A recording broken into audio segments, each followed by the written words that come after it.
যাদের বয়স 40-এর কম এরা হাত তোলো।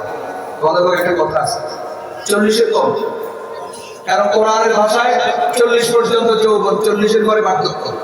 কোরআনের ভাষায় সুলতানি পারবো কেন না পারবো, 40-এর পরে কি অনেকে আছে শরীরে গ্রোথ ভালো, 40-এর পরে সুলতানি পাবে না, কিন্তু কোরআনের ভাষায় সে বার্ধক্যে পড়ে গেছে। আর অনেকে আছে বায়ু চলা, 20 বছর বয়সে চুল পাকা শুরু হয়েছে, ও কিন্তু যুবক।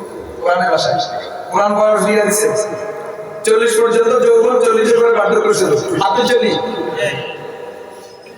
দাঁতা মাইছেন কেন? আয় দেই নয়, আমরা কত বছর কিনছেন কে রায় রাস্তার পরে খাড়াই খাড়াই প্রজেক্টরে গিয়ে গিয়ে চাইছি, এখন হাতুড়ে যা নিজের রাত না পয়সা লিখেছেন আপনারা এই ওয়াজ এটা করুন, হাতুড়ে ওয়াজ শেষ করুন, তারপর রাত নামাই ওয়াজ কাজ। গাড়ি গাড়ি আছে না, গাড়ি যদি টানা চালাইতে থাকে ধরেন একবারে 10